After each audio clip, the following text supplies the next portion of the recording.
So hello students. So I am going to continue your topic motion में last time पढ़ रहे थे, graphical derivation देख रहे थे मोशन के इक्वेशंस का। तो दो इक्वेशन का हमें देख रहा था, एक थर्ड इक्वेशन बचा हुआ था, उसका एक लास्ट और देखते हैं। थर्ड मोशन की थर्ड इक्वेशन थी आपकी v square equals to u square plus 2s। अब यहाँ पे वी टी ग्राफ ने ड्रॉ किया था। वी टी ग्राफ अब यहाँ पे हमने इनिशियल वेलोसिटी यू ली है और फाइनल वेलोसिटी वी ली है। अब यहाँ पे डिस्टेंस जो ट्रेवल था, डिस्टेंस ट्रेवल यहाँ से हमने निकालना स्टार्ट किया। तो डिस्टेंस ट्रेवल क्या आएगा आपका, एरिया ऑफ ट्रेपीजियम। अब ट्रेपीजियम का एरिया क्या होगा, इस पूरे प्लॉट का एरिया। अब पूरे प्लॉट का एरिया क्या हो जाएगा, ट्रेपीजियम का एरिया कितना होता है, half sum of parallel sides multiply by height. या फिर हम कहें हाफ पैरेलल साइड कौन सी होगी, एक तो ये होगी आपकी और दूसरी आपकी यहाँ से यहाँ तक होगी। तो आपका हो गया हाफ ए डी, यहाँ से मैंने ए लिया है और ये से हो गया डी, और ये हो गया आपका ई पॉइंट और ये हो गया आपका सी पॉइंट। तो हो गया हाफ ए डी प्लस ई सी। अब यहाँ पे और आगे देखें तो ए डी की वैल्यू कितनी है, ये इनिशियल वेलोसिटी दैट इज़ आपका यू है, और फाइनल वेलोसिटी आपका कितनी है, वी है, दैट इज़ ये आपकी पूरी वैल्यू कितनी है, वी के इक्वल। और यहाँ पे हाइट जो इसकी वो कितनी है, यहाँ से यहाँ तक की, वो है टाइम टेबल, जितना टाइम उसने लिया यहाँ पे, दैट इज़ हो गया टी। अब यहाँ पे इसको आगे और सॉल्व करें तो टी की वैल्यू मोशन की फर्स्ट इक्वेशन में थी, टी इक्वल्स टू था v minus u upon a, motion की फर्स्ट इक्वेशन से। तो ये हो गया आपका v minus u upon a, ये हो गया आपका डिस्टेंस टेबल। सारे टर्म्स को क्रॉस मल्टीप्लाई कर तो ये हो गया 2as equals to half v plus u, ये हो गया v माइनस यू। अब इसको अगर देखें तो सिंपल मैथमेटिकल टर्म बन गया a plus b a minus b. तो यहाँ पर क्या आ जाएगा, half v square, sorry half तब यहाँ पे ख़त्म हो चुका है, तो हो गया v square minus u square. तो यहाँ से आ गया टर्म्स को रीअरेंज कर तो क्या आ जाएगा, v square equals to u square plus 2as। Clear है, ये आपका था थर्ड इक्वेशन। नेक्स्ट टॉपिक हम बात करते हैं, अब एक और छोटा सा टर्म देख लेते हैं, डिस्टेंस और डिस्प्लेसमेंट रिलेटेड। क्या होता है, डिस्टेंस हमेशा डिस्प्लेसमेंट से या तो इक्वल होगा या फिर वो बड़ा होगा, ये हमेशा ध्यान रखना है। कंसेप्चुअल क्वेश्चन में कभी भी पूछा आता है डिस्टेंस आपका डिस्प्लेसमेंट के इक्वल होता है या फिर ग्रेटर, तो हमेशा डिस्टेंस या तो डिस्प्लेसमेंट के इक्वल होता है या फिर उससे ज़्यादा होता है, क्योंकि डिपेंड करता है। अगर पाथ आपका जिगजैग है तो इस केस में क्या हुआ, डिस्टेंस टोटल यहाँ से यहाँ तक की ये पाथ हो गया, जहाँ तक आप देख पा रहे हो ये आपका हो गया टोटल डिस्टेंस, ये दोनों पॉइंट्स के बीच का। लेकिन अगर इसी को हम देखें डिस्प्लेसमेंट क्या होता है, यहाँ से स्ट्रेट लाइन, तो ये आपका होगा डिस्प्लेसमेंट। तो हमेशा डिस्टेंस क्या होगा, डिस्प्लेसमेंट से ज़्यादा हो जाता है। फिर एक और नेक्स्ट टॉपिक देखते हैं आपका, वो है एवरेज स्पीड और एवरेज वेलोसिटी। अब एवरेज स्पीड और वेलोसिटी का बात करें, दोनों ऑलमोस्ट एक ही जैसे हैं। जहाँ हम यूनिट टाइम की बात करते हैं कि यूनिट टाइम में कितना डिस्टेंस ट्रेवल करता है, तो हम सिंपली स्पीड इक्वल्स टू क्या आता है, डिस्टेंस अपॉन टाइम।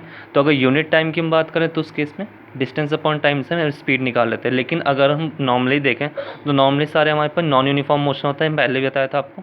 तो नॉन यूनिफॉर्म मोशन के केस में क्या होता है, सारे मोशन क्या होते हैं, चेंज होते रहते हैं, आपकी स्पीड चेंज होती रहेंगी। तो जब स्पीड चेंज हो जाएंगी तो उस केस में क्या होगा, आपकी स्पीड चेंज होगी, तो यहाँ पर जो ओवरऑल जर्नी की जो स्पीड आएगी वो हमेशा कहीं ना कहीं चेंज हो जाएंगी। तो दैट मीन्स यहाँ पे एवरेज स्पीड अब क्या निकल के आता है, होता आपका होता है टोटल कितना डिस्टेंस ट्रेवल किया और टोटल उसने कितना टाइम कंज्यूम किया। यहीं अगर वेलोसिटी की बात करें तो एवरेज स्पीड और एवरेज वेलोसिटी ऑलमोस्ट सिमिलर रहेंगे। कब तक सिमिलर है, जब तक उसमें हमने डायरेक्शन ऐड नहीं किया। जब तक डायरेक्शन ऐड नहीं किया तब तक वो स्पीड और वेलोसिटी दोनों सेम निकल कर आते हैं। दैट मीन्स जो कैलकुलेशन हमने इसके लिए किया है, सिमिलर कैलकुलेशन हमें इसके लिए भी कर लेना है। दैट मीन्स यहाँ पर एवरेज स्पीड आपकी एवरेज वेलोसिटी क्या आ जाती है, यहाँ ये भी आ जाएगा total distance upon total time.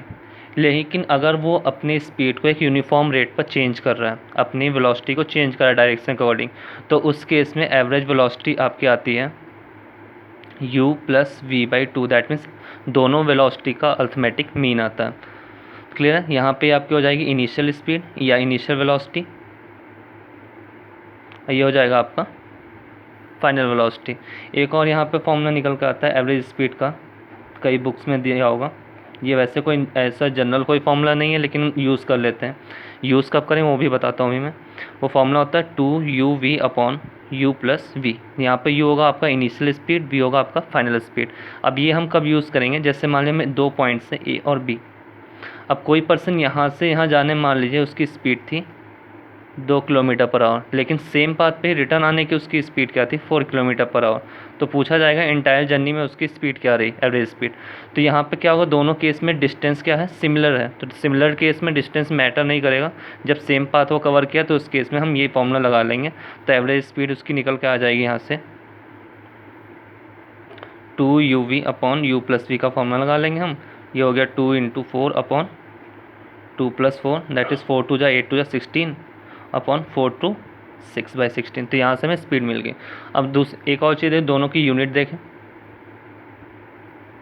तो यूनिट क्या होगी दोनों केस में, मीटर पर सेकेंड। क्लियर है।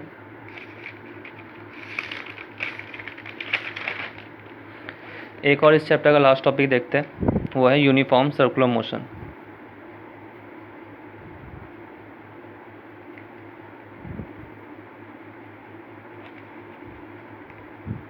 अब सर्कुलर मोशन केस में क्या होता है, अगर हम कोई भी रेक्टिलिनियर पाथ ले लें पहले, जैसे स्क्वायर शेप ले लिया, रेक्टेंगुलर पाथ, तो उस केस में क्या होगा, जब हम कंटिन्यूस यहाँ से मूवमेंट करेंगे तो हर बार हमें पाथ चेंज करना पड़ेगा। तो दैट मीन्स हमारी वेलोसिटी कंटिन्यूस क्या होंगी, स्पीड क्या होंगी, चेंज होती रहेंगी। कभी हम इस डायरेक्शन में जा रहे हैं तो यहाँ पे स्पीड यूनिफॉर्म भी हो सकती है, आपकी स्पीड नॉन यूनिफॉर्म भी हो सकती है। लेकिन क्या होगा, हर केस में हमें डायरेक्शन चेंज करना पड़ रहा है बार बार। तो कभी इस डायरेक्शन में गए, फिर इस डायरेक्शन में, फिर इस डायरेक्शन में, इस डायरेक्शन में। अगर हम इसी तरह अगर हेक्सागोनल शेप ले लें तो हेक्सागोनल शेप में हमें 6 बार डायरेक्शन को चेंज करना पड़ेगा। दैट मीन जितने साइड्स होंगे उतनी बार हमें इसके क्या करना पड़ेगा, डायरेक्शन को चेंज करना पड़ेगा। अब वहीं हम बात करेंगे सर्कुलर ट्रैक की। सर्कुलर ट्रैक के केस में क्या होगा, अब यहाँ पे जो वेलोसिटी जाएंगे वो जाएंगे टेंजेंशियली।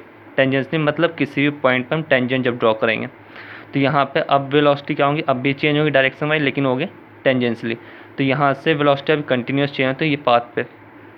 तो जब यूनिफॉर्मली आपकी वेलोसिटी चेंज होगी किसी भी पाथ पे, तो उसी चीज़ को नाम हमने मोशन का नाम क्या दे दिया कि सर्कुलर ट्रैक पे, वो हो गया आपका यूनिफॉर्म सर्कुलर मोशन।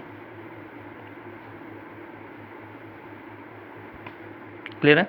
अब यूनिफॉर्म सर्कुलर मोशन केस में हम क्या आएगा, जब पाथ पे मूव कर तो कहीं ना कहीं इसकी कोई ना कोई स्पीड होगी, तो किसी स्पीड से वो मूव कर रहा है तो स्पीड क्या आ जाएगी।